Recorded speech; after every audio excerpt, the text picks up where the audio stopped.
Praise the lord. ఈరోజు దేవుని వాక్యం 2వ దినవృత్తాంతములు 26వ అధ్యాయం 19వ వచనం చూద్దాం. ఉజ్జియా ధూపము వేయుటకు ధూపార్తిని చేత పట్టుకుని రౌద్రుడై యాజకుల మీద కోపము చూపెను. యెహోవా మందిరములో ధూపపీఠము ప్రక్క అతడు ఉండగా యాజకులు చూచుచునే ఉన్నప్పుడు అతని నొసట కుష్ఠరోగము పుట్టెను. అయితే ఇక్కడ అసలు దేవుని మందిరంలో, యెహోవా మందిరంలో ఆ ధూపాన్ని వేయాల్సింది ఎవరు? ఆ పని ఎవరిది? యాజకులు చేయాల్సిన పని. అయితే ఈయన రాజుగా ఉన్నాడు కదా, ఉజ్జియా. రాజుగా ఉన్నాను, నాకు అర్హత ఉందిలే, నేనెయ్యొచ్చు, నేను రాజులైనప్పుడు నేనెందుకు వెనక్కి తగ్గాలి అని వాళ్ళు చెప్తున్నా కూడా ధూపపీఠం మీద ధూపం వేయడానికి యెహోవా మందిరంలోకి ప్రవేశించెను అని మనం చదువుకున్నాం. అయితే అసలు యెహోవాకు ధూపం వేయటం యాజకుల పని, రాజుల పని కాదు. యాజకుడైన అజర్యాయు అతనితో కూడా మరికొందరు యాజకులు కూడా రాజును ఎదిరించారు. అప్పటికి, అయ్యా రాజా, వద్దొద్దు, నువ్వు ధూపం వేయకూడదయ్యా, అది యాజకులుగా మా పని, తండ్రి మాకప్పగించిన పని, మీరు వేయకూడదయ్యా, వద్దయ్యా వద్దని బతిలాడుంటారు. రాజు కదా. అయినా సరే రాజు మీద కాస్త గట్టిగానే చెప్పుంటారు. ఎందుకంటే ఆ తర్వాత వచ్చే శిక్ష, రాజుకి శిక్ష వచ్చిద్దని వాళ్ళకి తెలుసు. అందుకని వాళ్ళు ఎదిరించారు. ఇంకా రాజునే అసలు మామూలుగా తక్కువ చేసి ఎదిరించినట్టు అలా మాట్లాడరు కదా. అయ్యా వద్దు రాజా, వద్దు రాజా అని బ్రతలాడతారు. కానీ ఇక్కడ యాజకులు చాలా మంది, కొందరు యాజకులు కూడా రాజును ఎదిరించి మాట్లాడారు. అయినా సరే ఉజ్జియా విన్నాడా? వినలేదు. ఆపండి, మీరే నాకు చెప్పేది, నేను రాజుని, ఆ మాత్రం నాకు తెలీదా? మీరు నా కింద పనిచేసేవాళ్ళు, మీరు చెప్పేది నాకు తెలుసు, మీరు ఆపండి అని ఉంటాడు కదా. అని యాజకుల మీద కోపపడుటకు, ఇక యాజకుల మీద కోపడ్డాడు. నాకు తెలుసు కదా, ధూపం వేయాలో వద్దా నాకు తెలీదా, మీరు చెప్తారా నాకు, నేనా రాజును మీరా అని వాళ్ళ మీద కోప్పడి ధూపం వేయడానికి వెళ్ళాడు. అప్పుడేమైంది? వెంటనే ఒక 2 రోజుల తర్వాత, 3 రోజుల తర్వాత, ఒక వారం తర్వాత, నెల తర్వాత కాదు, వెంటనే దేవుడికి మనం వ్యతిరేకంగా ఆలోచించిన అప్పుడు వెంటనే ఉజ్జియా మీదకి, రాజైన ఉజ్జియా తన ముఖం మీద వెంటనే కుష్టు వచ్చింది కదా. కుష్టు వచ్చేలా చేశాడు తండ్రి. అతని నొసట కుష్ఠరోగము పుట్టెను. ఎంత భయంకరమైన పరిస్థితి అండి. ఒక రాజు ఏంది, రాజు ఎక్కడ, ఆయన కుష్ఠరోగం పుట్టడం ఏంది? దేనివల్ల? అసలు కేవలం గర్వం, అహంకారం. నేను రాజుని, నాకేంటి మీరు చెప్పేది, మీరు చెప్తే నేను వినాలా, నాకు తెలీదా అని గర్వం. ఇలానే బైబిల్లో ఇంకొక రాజుని మనం చూస్తాం, గర్వించిన రాజు. ఆయన ఎవరంటే నెబుకద్నెజరు. మనకు తెలుసు, తండ్రి ఎన్ని యుద్ధాలు జరిగినా ఆ యుద్ధాల్లో తండ్రి ముందుండి యుద్ధం చేసే తెలివి ఆయనకిచ్చి, ఆ బలం ఇచ్చి, తండ్రే యుద్ధం చేసి గెలిపించి అంత గొప్ప రాజుని చేస్తే ఆయన కూర్చొని నెబుకద్నెజరు ఒక్కడే, అది కూడా మనసులో అనుకున్నాడు కదా, ఇదంతా నాదే, నా తెలివి నా బలంతోనే ఇదంతా నేను గెలుచుకున్నాను, ఈ రాజ్యాలన్నీ గెలిచానంటే మరి మామూలు మాటలా, నేనంత బలవంతుణ్ణి, ఇదంతా నా బలం కదా, నా శక్తి కదా అనుకున్నాడు మనసులో. మళ్ళీ సభలో కూడా అనలేదు, ఎవరితో అనలేదు, మనసులో అనుకుంటేనే ఖచ్చితంగా హృదయాలోచనలు దేవుని వశంలో ఉంటాయి. మన హృదయంలో అనుకున్నది మనకే తెలిసిద్ది, పక్కన వాళ్ళకి ఎవ్వరికి తెలియదు. కానీ ఖచ్చితంగా మన హృదయంలో వచ్చే ఆలోచన దేవునికి తప్పకుండా తెలిసిద్ది. వెంటనే ఇక ఎప్పుడైతే గర్వించాడో, ఎప్పుడైతే గర్వం వచ్చిందో, నెబుకద్నెజరు మనసులోనే ఎలా గర్వించాడో వెంటనే ఇక రాజ్యాలు పడిపోవడం, రాజ్యాలు యుద్ధానికి వెళ్ళడం, యుద్ధంలో ఓడిపోవడం, ఆ రాజు సింహాసనం నుంచి కిందకు దింపేసి అడవిలో గడ్డి తినిపించాడు కదా తండ్రి. అంత కోపం గర్విస్తే అస్సలు ఊరుకోడు. దీనులై, ఎంత మనం ఏ పొజిషన్లో ఉన్నా దీనులుగా ఉంటేనే తండ్రికి ఇష్టమండి. మనకున్న టాలెంట్ని చూసుకొని, మనకున్న మాటకారితనాన్ని చూసుకొని, మనకున్న తెలివిని చూసుకొని, మనకున్న జ్ఞానం, మనకున్న పేరు ప్రతిష్ట, అవన్నీ చూసుకొని మనం ఏ పొజిషన్లో, మనకున్న పోస్టుని, మనకొచ్చే శాలరీని చూసుకొని, గర్వం అనేది గనక మనలో ఉంటే ఖచ్చితంగా గడ్డి తినేలా చేశాడు తండ్రి. ఎందుకంటే ఈ బైబిల్లో ఇవన్నీ ఎందుకు రాపిచ్చారంటే, ఇదిగోండమ్మా, మీరు తరాలు మారతాయి, మీ మీ ముందు తరాల్లో మీ పితరులు ఇదిగో ఇలా చేశారు, నేను వాళ్ళ ముందుండి వాళ్ళు కావాల్సినంత వాళ్ళకిచ్చి ఎన్ని యుద్ధాలైనా సరే వాళ్ళని గెలిపించి రాజులుగా ఒక మంచి హయ్యర్ పొజిషన్లో వాళ్ళని నిలబెడితే ఇదిగో ఇలా గర్వించారు. ఇలా గర్విస్తే నాకు చాలా కోపం వచ్చింది. అప్పుడు వీళ్ళకి ఇదిగో ఈ శిక్ష వేశాను. కాబట్టి ఈ మాటలు మీకు ఎందుకు రాపిస్తున్నానంటే, మీలో కూడా చాలా మందికి చాలా టాలెంట్లు ఉన్నాయి, తలాంతులు నేనే ఇచ్చాను. నేను మీ మీద జాలిపడి, మీ మీద దయ చూపించి సరే పోనీలే పిల్లలు అని మీ మీద జాలిపడి, నాకు మీ మీద ఉన్న ప్రేమను బట్టి మీరు మరీ అంత కష్టపడకూడదని, మరీ అంత వేదన పడకూడదని, మీకు ఇంత కష్టం రాకూడదని నేనే ఏదో మీ మీద జాలిపడి మీకు తలాంతి ఇచ్చాను. దాన్ని చూసుకొని మీరు గర్వించారనుకోండి, రాజులకు రాజు రారాజు నెబుకద్నెజరు ఆయనకిచ్చిన పనిష్మెంట్ మీరు చూశారు కదా. ఇదిగో అంత గొప్ప రాజు, అసలు ఎలాంటి భోజనం చేసే రాజు, ఆయనకు నచ్చింది తినాలి. ఒక రోజు ఒక పూట భోజనం చేయాలంటే ఎన్ని రకాల వంటలు, చాలా రకాల వంటలు చేసి పెడతారు టేబుల్ మీద. అలాంటి రాజు, ఆ పొజిషన్ ఇచ్చిన రాజుకి ఆయన మనసులోనే గర్వించాడు, పైకి కూడా కాదు, మనసులోనే గర్వించాడు. వెంటనే ఆ భోజనం లేదు, ఆ రకాలు లేవు, ఏమి లేదు, తీసుకెళ్లి అడవిలో ఒక జంతువులాగా 5-7 సంవత్సరాలు గడ్డి తినేలా చేశాను. నాకు అంత కోపం అమ్మా. నేను మీ మీద జాలిపడి మీకు తలాంతులు ఇచ్చాను, మీకు తెలివిచ్చాను, మంచి మాటకారితనం ఇచ్చాను, మంచి టాలెంట్ ఇచ్చాను. ఆ టాలెంట్ నా దగ్గర నుంచి మీరు తీసుకున్నారు కాబట్టి ఎప్పుడు నాకే మీరు థ్యాంక్స్ చెప్తా ఉండాలి. దాన్ని బట్టి మీరు గర్వించి ఎదుటి వాళ్ల ముందు వాళ్ళను చులకన చేసి మీరు చూస్తే మాత్రం, ఇదిగో ఇక్కడ వీళ్ళకి ఏ పనిష్మెంట్ వేశాను, రాజైన ఉజ్జయాన్ని నేను రాజుని చేశాను. ఆయనకు వెళ్ళిన ఆ ప్రతి యుద్ధంలో నేనే ముందుండి ఆయన గెలిపించి రాజుని చేశాను. కానీ ఆయన ఎంత గర్వించాడు. కనీసం వద్దని చెప్పినా కూడా యాజకులు వినట్లేదు.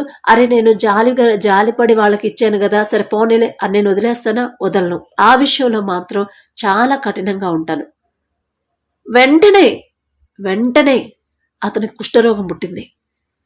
ఇదిగో పనిష్మెంట్ ఇచ్చాను.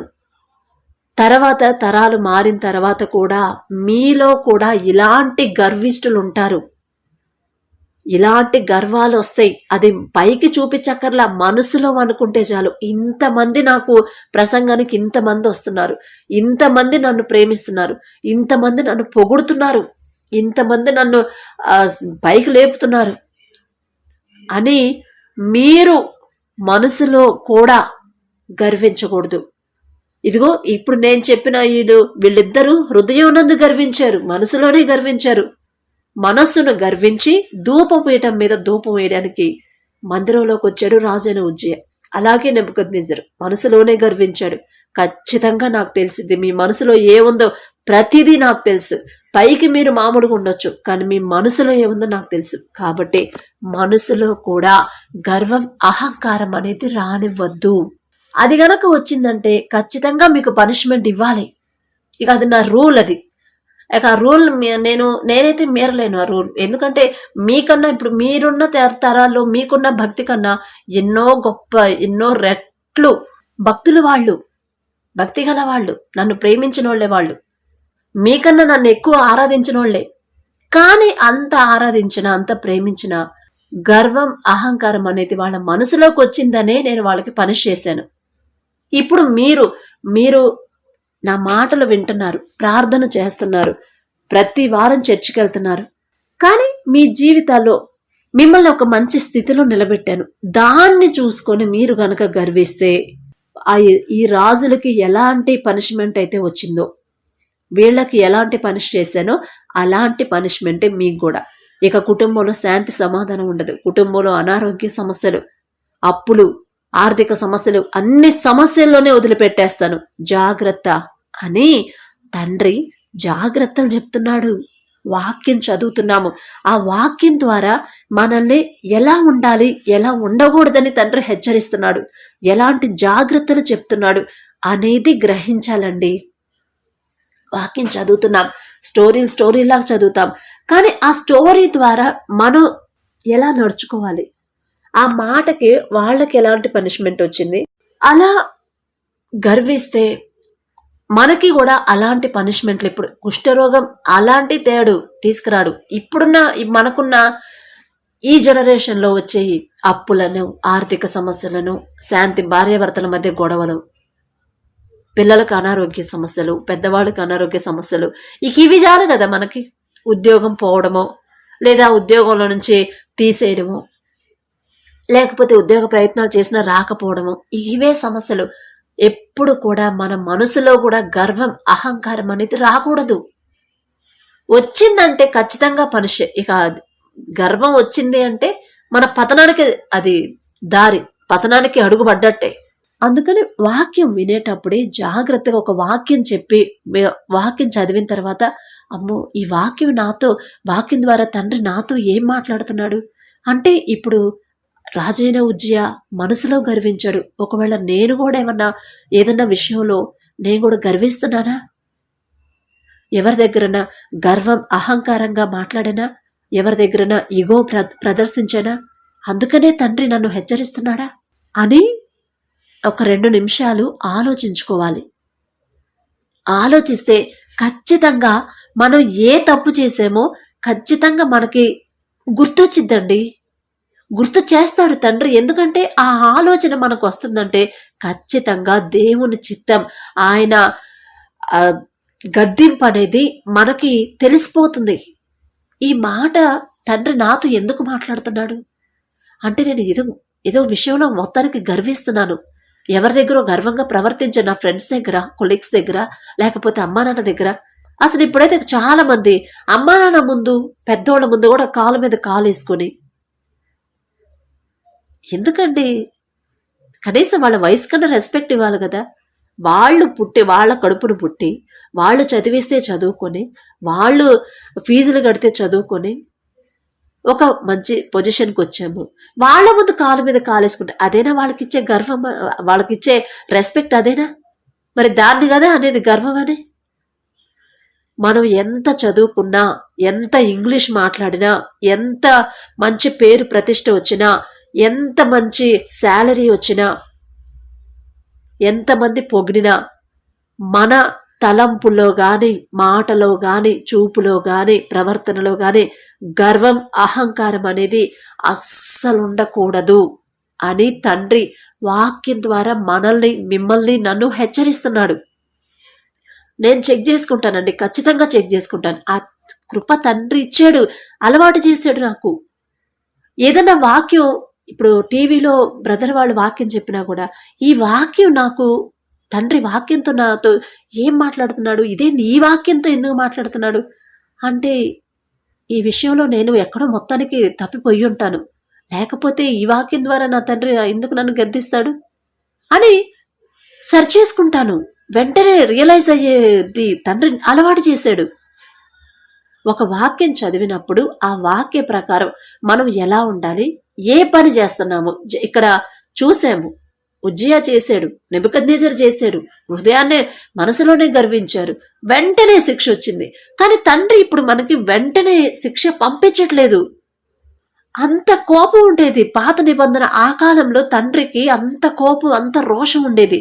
కానీ కొత్త నిబంధనకు వచ్చేసరికి యేసు ప్రభు వారికి అంత ప్రేమ, ఎంత జాలి, ఎంత దయ, ఎంత కరుణ, ఎంత తగ్గింపు, అంత కోపం తగ్గించుకున్నాడు. అంత గొప్ప దేవుడు, అంత మహా ఉగ్రుడై ఉన్న దేవుడు ఒక మామూలు మనిషిగా వచ్చి అంత కోపాన్ని తగ్గించుకొని అంత సాత్వికం, దీర్ఘశాంతముతో ఉన్నప్పుడు మనమెంతండి, మన కోపాన్ని మనం తగ్గించుకోలేమా? మనకున్న గర్వాన్ని తీసివేసుకోలేమా? మనకున్న అహాన్ని విడిచిపెట్టలేమా? విడిచిపెట్టాలండి. అదే తండ్రి కోరుకుంటుంది. మనం ఇవన్నీ మనం హృదయంలో పెట్టుకుని మన ఎదుటి వాళ్ళతో గర్వంగా, అహంకారంగా మాట్లాడతా, ఎదుటి వాళ్ళు మాట్లాడేటప్పుడు మర్యాద వాళ్ళు ఇచ్చినా ఇవ్వకపోయినా మనం ఇవ్వాల్సిన మర్యాద వాళ్ళకి ఇచ్చేయాలి. అది తండ్రి చూస్తాడు. ఎవరూ లేరు, నన్ను ఎవరు చూడట్లేదులే, వాడేమన్నా ఇస్తున్నాడా నాకు రెస్పెక్ట్ నేను వాడికి ఇవ్వడానికి అనుకోవద్దు. అలా అనుకోవద్దని తండ్రి చెప్తుంది. ఎదుటి వాళ్ళు ఎలాగైనా మాట్లాడివ్వండి, మనం ఎలా ఉంటున్నాము అనేదే తండ్రి చూస్తాడు. ఎందుకంటే దేవుని దృష్టి అంతా ఆయన పిల్లలమైన మన మీద ఉండిద్దంట. వాళ్ళకి తెలియదు బైబిల్, వాళ్ళకి చెప్పేవాళ్ళు లేరు, చెప్పినా అర్థం చేసుకోరు, వదిలేసేయాలి. వాళ్ళు ఎలా మాట్లాడినా, ఎలా అరిసినా, ఎలా పొగరుగా మాట్లాడినా వాళ్ళకి పొలైట్గా సమాధానం మనం చెప్పాలి. అందులోనే క్రీస్తు ప్రేమ అనేది వాళ్ళకి అర్థమైంది. అరే నేను ఇన్ని బూతులు తిడుతున్నాను, ఇంత వల్గర్గా మాట్లాడుతున్నాను, వాళ్ళని ఇంత తక్కువ చేసి మాట్లాడుతున్నాను, ఇన్ని వార్నింగ్లు ఇస్తున్నాను, అయినా సరే ఇంత చక్కగా ఇంత పొలైట్గా ఎలా మాట్లాడుతున్నారు? అదే వాళ్ళ ప్లేస్లో నేనుంటే అస్సలు బీపీ పెరిగిపోయి చంపగేసి పీకేంత కోపం వచ్చేది కదా. అలాంటి మాటలు కదా నేను మాట్లాడుతుంది. అయినా సరే ఎందుకని వాళ్ళని అంత దిగజార్చి మాట్లాడుతున్నా కూడా అంత పొలైట్గా వినయంగా సమాధానం ఇస్తున్నారు అని వాళ్ళు ఆలోచిస్తారు. అదే తండ్రికి కావాల్సింది. వాక్య ప్రకారం మనల్ని మనం మార్చుకోవాలి. ఆ ప్రకారంగా జీవిస్తేనే మన కుటుంబాల్లో ఎటువంటి సమస్య ఉండదు. రానివ్వడు. ఫస్ట్ ఎదుటి వాళ్ళు ఎలాగైనా మాట్లాడివ్వండి, మనం మర్యాద, వాళ్ళకి ఇవ్వాల్సిన మర్యాద, అది వాళ్ళు మన కింద పనిచేసే వాళ్ళైనా, ఆఖరికి ప్యూన్ అయినా సరే, లేకపోతే స్కావెంజర్స్ అయినా సరే, ఎవరైనా సరే వాళ్ళకి ఇవ్వాల్సిన రెస్పెక్ట్ అనేది వాళ్ళకి ఇవ్వాలి. మేబీ మనం మంచి పొజిషన్లో ఉండొచ్చు, మనం ఎదుటి వాళ్ళకి ఇచ్చే మర్యాదను బట్టే తండ్రి మనకి మర్యాద ఇస్తాడు. మా నాన్న ఇంతకుముందు పనిచేసే కంపెనీలో అండి, టొబాకో కంపెనీ, ఆయన ఆ ఓనరు, కంపెనీ ఓనరు 100 కోట్ల ఆస్తి వాళ్ళకి. ఆ సార్ దగ్గరికి వెళ్ళి కరెంట్ రీడింగ్ అవన్నీ చూపిస్తారు. సూపర్వైజర్ కదా, సెక్యూరిటీ సూపర్వైజర్ కదా, కరెంట్ ప్రతి వారం వెళ్ళి అది చూపించాలి. అసలు అక్కడికి వెళ్ళడానికే భయపడతారు ప్రతి ఒక్కళ్ళు. ఎందుకంటే ఆయన అరిచారంటే, ఒకసారి అయితే ఒక అన్న వెళ్ళాడు మా నాన్న ప్లేస్లో, అప్పుడు నాన్న రాకపోతే డ్యూటీలు షిఫ్ట్ మారుతారు కదా, వేరే అన్న వెళ్ళాడు. దేని దగ్గర ఆయన పెద్దగా అరిచాడంట, ఆ రీడింగ్ చూపించి బుక్ కింద పడేశాడంట. అంటే అంత భయపడతారు ఆ సార్కి, ఎందుకంటే హెడ్ కదా. కానీ అలాంటి ఆయన్ని తండ్రి దేవుని కృప ఎలా మార్చిందంటే 100 కోట్ల ఆస్తికి హెడ్, ఆయన యజమాని. అలాంటి మనిషి పలానా సూపర్వైజర్ రాలేదా అంటే మా నాన్న గురించి అడుగుతాడంట. రీడింగ్ చూపించాలన్నా ఏదైనా సరే పలానా సూపర్వైజర్నే రమ్మనండి, నాకు వేరే వాళ్ళని తీసుకురావద్దు, ఆయన చెప్తేనే నాకు అర్థమైంది అని. వేరే వాళ్ళు తీసుకెళ్ళారంటే మీరెందుకు తెస్తున్నారు, ఆయన రాలేదా, సూపర్వైజర్ గారు రాలేదా? రెస్పెక్ట్ అండి, ఎంత రెస్పెక్ట్ ఇచ్చాడంటే అలా తండ్రి ఆయన మనసు మార్చాడు. అంత కఠినాత్ముడు కూడా, గడగడ వణికిపోతారు అసలు ఆయన సార్ వస్తున్నారంటేనే. అలాంటి ఆయన కేవలం దేవుడి కృపను బట్టి, నాన్న మర్యాదను బట్టి, పలానా సూపర్వైజర్ ఆయన రావాలమ్మా, ఆయన వస్తేనే, మీరెవరు రావద్దు, పలానా సూపర్వైజర్ వస్తేనే నేను సంతకం పెడతా, లేకపోతే పెట్టను అని ఎస్ఓకి చెప్పారంట. అంటే నాన్నోళ్ళందరి మీద హెడ్ ఆయనకు చెప్పారంట. ఇక అయ్యా నువ్వు సెలవు పెట్టొద్దు అయ్యా, నువ్వే రీడింగ్ నువ్వే చూపిస్తేనే సార్కి నచ్చిద్దంట, ఇక మమ్మల్ని ఎవరిని వద్దన్నాడు అని చెప్తే, ఇక ఎప్పుడు రీడింగ్ చూపించాలన్నా నానే వెళ్ళేవాడు. ఏందండి పోయినసారి రాలేదేంది, మీరు తీసుకురాలేదు, వేరే వాళ్ళని పంపించారంటే, అది కాదు సార్ ఇట్లా వేరే పని ఉండి సెలవు పెట్టుకునంటే, పని ఉంటే ఉంది, తర్వాత అయినా సరే మీరే తీసుకురండి, వేరే వాళ్ళని పంపకండి. అలా అంత పొలైట్గా మాట్లాడతాడంట. 100 కోట్ల ఆస్తికి యజమాని ఆయన వస్తున్నాడంటేనే వణికిపోతారు మిగతా స్టాఫ్ అంతా. అంత భయం, అంత కఠినంగా ఉంటాడు. అలాంటి మనిషి ఎంత మర్యాదగా మాట్లాడతాడంటే నాన్నతో, అది మా నాన్న గొప్పతనం కాదండి, తండ్రి కృప, తండ్రి ప్రేమ. ఆయన ఇచ్చిన తండ్రి, ఆయన యజమానికి నాన్న మీద జాలి, ప్రేమ కలిగించాడు. నాన్న కూడా ప్రతి ఒక్కరికి రెస్పెక్ట్ ఇస్తాడు, అది చిన్నవాళ్ళైనా పెద్దవాళ్ళైనా.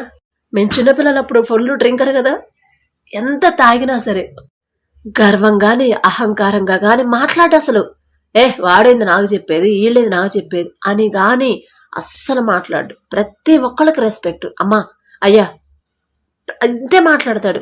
అది కాదురా అయ్యా, అది కాదయ్యా, ఇట్లా ఇట్లా మాట్లాడండి అయ్యా, అమ్మ అట్లా కాదమ్మా, నువ్వు కూడా అట్లా కోపడితే అట్టమ్మా, అలాగే మాట్లాడతాడు. అందుకనే తండ్రి మన ప్రవర్తనను బట్టే మన యజమానులకి మన మీద జాలి కలిగేలా చేస్తాడు, మన మనసును బట్టే. అదే మనం ఇక్కడ మన కింద వాళ్ళకి మనం రెస్పెక్ట్ ఇవ్వకపోతే మన పైన వాళ్ళు మనకు రెస్పెక్ట్ ఇస్తారా? ఇవ్వకుండానే ఆపేస్తాడు తండ్రి.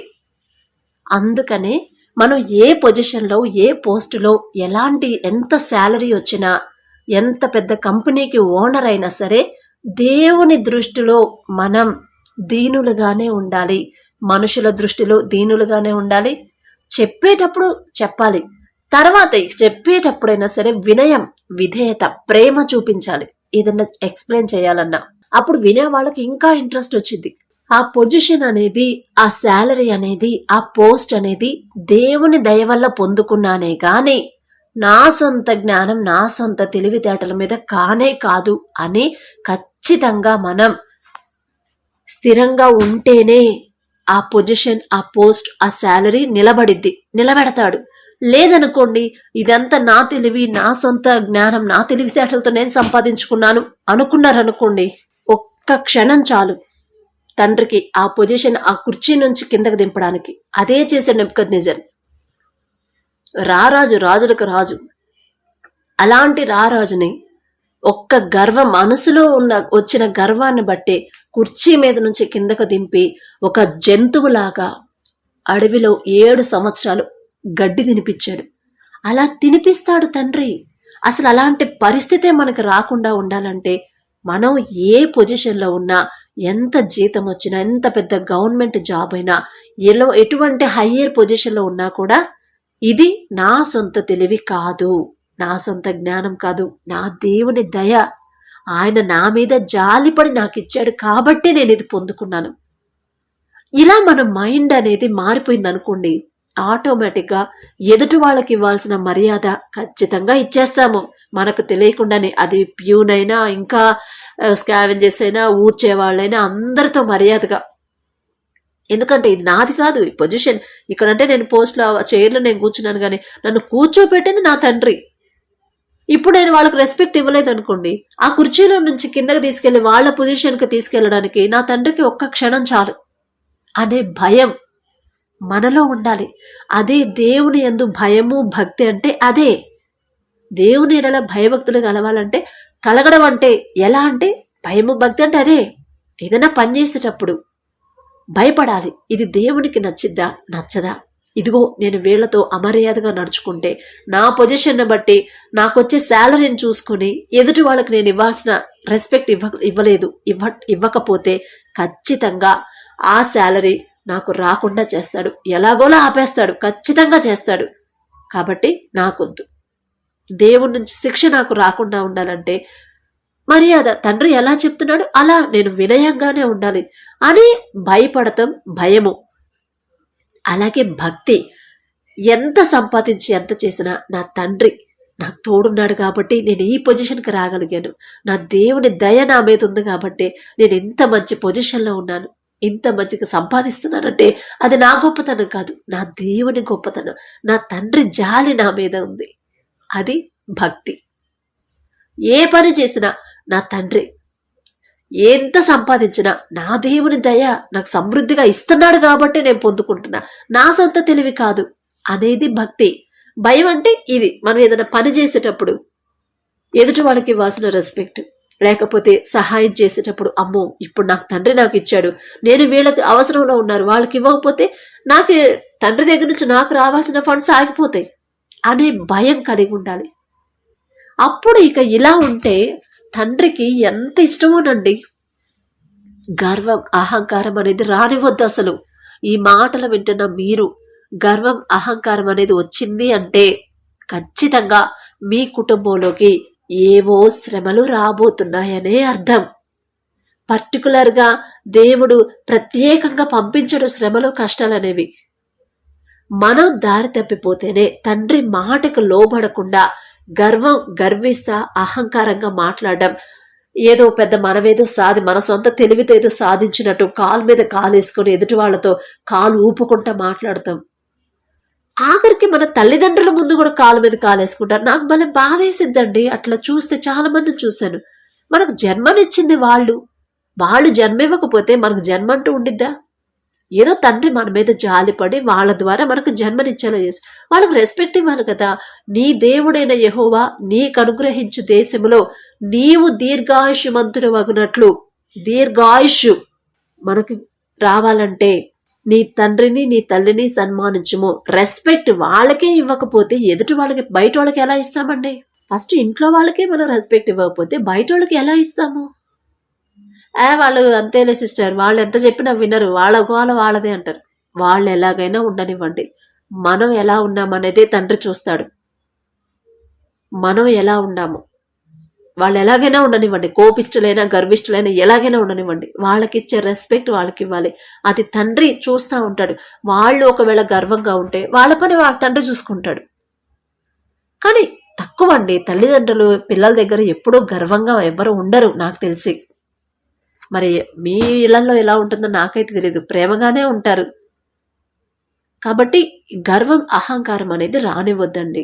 అసలు దేవునికి అస్సలు నచ్చదు. చూడు ఎంత పెద్ద రాజు ఉజ్జయ, ఎంత పెద్ద రారాజు నెబుకద్నెజరు. అంటే ఆ గొప్పతనం ఇచ్చింది తండ్రే. తండ్రి నుంచి ఆ పోస్ట్ పొందుకొని గర్విస్తే ఎట్లా ఉండిద్ది? నేను ఇతని మీద జాలిపడి అతనికి ఏదో సహాయం చేద్దామని ఫోన్లో ఏడుస్తున్నాడని చెప్పిన నేను జాలిపడి ఆ పోస్ట్, ఆ జాబ్ ఇప్పిస్తే ఎంత గర్వం వచ్చింది. ఇప్పుడు ఎంత గర్వం వచ్చింది. మనం మామూలుగా వింటా ఉంటాం కదా, ఎవరన్నా వాళ్ళు అసలు ఒకానొక టైంలో ఎలా ఉన్నారో తెలుసా, ఎంత దరిద్రంలో ఉన్నారో తెలుసా. మేమే వాళ్ళకి అప్పుడు కొంత డబ్బులు సహాయం చేస్తే ఇప్పుడు కాస్త వాళ్ళు గట్టెక్కి బయటకు వచ్చారు, బయటపడ్డారు ఆ కష్టాలు అప్పుల్లో నుంచి. కానీ ఇప్పుడు చూసారా ఎంత గర్వం ఉందో, గర్వం వచ్చింది మనిషికి. నిజంగా మనిషికి భలే గర్వం వచ్చింది, మీరు గమనించారో లేదో అని చెప్తా ఉంటారు మన అమ్మోళ్ళు, పెద్దోళ్ళు. అలాగే తండ్రి కూడా మరి అంతే అనుకుంటాడు. మన తండ్రి కూడా నేను వాళ్ళ మీద జాలిపడి తెలివి జ్ఞానం ఇచ్చి వాళ్ళకి ఏదో ఒక తలాంతు టాలెంట్ ఇచ్చి, సరే మంచి పొజిషన్లో ఉండండి అయ్యా, సంతోషంగా ఉండండి అని నేనిస్తే, దీనిలో ఉండండి నేను చెప్తే నా మాట పక్కన పెట్టేసి గర్వం వచ్చింది వాళ్ళకి. అసలు ఆ టాలెంట్ తలాంత వాళ్ళ దగ్గర ఉండడం వల్లే కదా. అదే తీసేసాను అనుకో, అప్పుడేం చేస్తారు అనుకుంటాడు తండ్రి. తండ్రి మనస్తత్వం మామూలు మనిషిలాగే ఆలోచిస్తాడు తండ్రి కూడా. అందుకే మోషే మాట విన్నాడంటే ఎందుకు విన్నాడు? మనిషిలాగే తండ్రి ఆలోచిస్తాడు. కానీ కరెక్ట్గా ఉండాలి, పర్ఫెక్ట్గా ఉంటేనే తండ్రికి ఇష్టం. గర్వం అహంకారం ఉండకూడదు, దీన మనసు కలిగి ఉండాలి, దీనులై ఉండాలి ఎప్పుడు కూడా. అప్పుడే మన ఇంట్లోకి ఎటువంటి సమస్యలు రావు, ఎటువంటి శోధనలు, అనారోగ్య సమస్యలు ఏవి రావండి. కాబట్టి మాటలు విన్న తర్వాత మీరెలా ఉన్నారు ఒక్కసారి మిమ్మల్ని మీరు చెక్ చేసుకోండి. ఒక వాక్యం చదివినప్పుడు ఆ వాక్యం ద్వారా తండ్రి నాతో ఏం మాట్లాడుతున్నాడు, నేను ఏం చేంజ్ చేసుకోవాలి నా జీవితంలో, నా లైఫ్లో అని ఒక్కసారి ఆలోచిస్తే ఖచ్చితంగా మీరు తప్పుదారిలో నడిస్తే అది తప్పు అని మీకు అర్థమైపోయింది. అర్థమయ్యేలా చేస్తాడు తండ్రి. గుర్తు రాకపోతే గుర్తు చేస్తాడు. అప్పుడు మిమ్మల్ని మీరు అమ్మో ఇలా ఉండకూడదు, అమ్మో అప్పుడు అలా ఉన్నారు మా పితరులు, వాళ్ళకు వెంటనే శిక్ష వేసాడు తండ్రి. కానీ మేము చేసిన తప్పు తెలుసుకునే అవకాశం, టైం ఇస్తున్నాడు. ఇప్పటికన్నా నా తప్పు నేను తెలుసుకోకపోతే ఇక వచ్చే శిక్ష భయంకరంగా ఉండిద్ది అని ఆలోచించుకొని మిమ్మల్ని మీరు చేంజ్ చేసుకోండి. అలాగే చర్చికి వెళ్తున్నా మరి మనలో కూడా అలాంటి గర్వం అహంకారం అనేది మనకి రాకుండా తండ్రి కృప మనకు తోడుగా ఉండాలని దేవుని సహాయం అడుగుదాం. దయచేసి అందరూ కళ్ళు మూసుకోండి. మహాపరిశుద్ధుడా, జీవము గల తండ్రి, మీ బంగారు పాదములకు వెలలేని స్తుతి స్తోత్రం ప్రభా. మరి వాక్యం ద్వారా నా తండ్రి మరి మాలో ఎవరు మీ మాటలకు వ్యతిరేకంగా మీరిచ్చిన తలాంతు పొందుకుని మీరిచ్చిన మీ జాలి, మీరు మా మీద జాలిపడి ఇచ్చిన ఆ జ్ఞానం తెలివితో ఉద్యోగాలు సంపాదించే మంచి పొజిషన్లో ఉన్నవారేమో, ఒకవేళ గర్వం అహంకారంతో ఉంటున్నారేమో, అందుకనే నా తండ్రి మీరు మమ్మల్ని గద్దిస్తున్నారు ప్రభా. ఆ గ్రహింపు బిడ్డలకు ఇవ్వండి నా తండ్రి. వాళ్ళకున్న గర్వం అహంకారం అనేది తీసేసుకుని నా ప్రభా మీ పాదాల దగ్గరకు వచ్చి క్షమాపణ అడిగే మనసు వారికి ఇవ్వండి. అటువంటి హృదయాన్ని మీరు ఇవ్వండి ప్రభా. హృదయాన్ని గర్విస్తేనే ఎంత భయంకరమైన శిక్ష వేశారో మీరు చూపిస్తున్నారు మాకు చూపించి మీరు మా అంతటి మేము రియలైజ్ అవ్వాలని నా ప్రభా. మరి మీ బిడ్డలు నా తండ్రి రాజులు, మాకన్నా మంచి పొజిషన్ నా తండ్రి, అంత పొజిషన్లో ఉన్న హయ్యర్ పొజిషన్లో ఉన్న వాళ్ళను కూడా గర్వం, అహంకారం అనేది వస్తే, హృదయంలోనే వస్తే నా ప్రభా, మరి మీ శిక్ష ఎలా భయంకరమైందో మీరు చూపించారు. మరి ఈ మాటలను బట్టైనా మమ్మల్ని మేము మార్చుకునేలా మీ కృప అనుగ్రహించండి తండ్రి. ఒకవేళ బిడ్డలు నా తండ్రి ఎవరైనా అలా గర్వస్థ అహంకారంతో ఉంటే వాళ్ళ హృదయాలు మీరు మార్చండి. వాళ్ళు చేసిన తప్పు వాళ్ళంతటా వాళ్ళు తెలుసుకునేలా మీ కృప అనుగ్రహించిన ప్రభా, గర్వాన్ని అహంకారాన్ని తీసివేసి సాత్వికమైన మనసు, దీనమైన మనసు, దాసులుగా జీవించేలా మీ కృప అనుగ్రహించమని, ప్రతి పొజిషన్, ప్రతి శాలరీ పొందుకున్న ప్రతి జాబ్ కూడా నా తండ్రి, ఆ వచ్చే పొగడ్తలన్నీ కూడా మీరు పెట్టిన భిక్ష, మీ దయ మా మీద చూపించడం బట్టే, మీ జాలి మా మీద ఉండబట్టే మేము ఇవన్నీ పొందుకున్నామని ప్రతి ఒక్కరూ గ్రహించేలా వాళ్ళ హృదయాలు మీ వైపు త్రిప్పమని అడిగే అర్హత, పొందుకునే అర్హత లేని వాళ్ళం అయినా సరే యేసు నామములో అడుగుచున్నాము తండ్రి. ఆమేన్.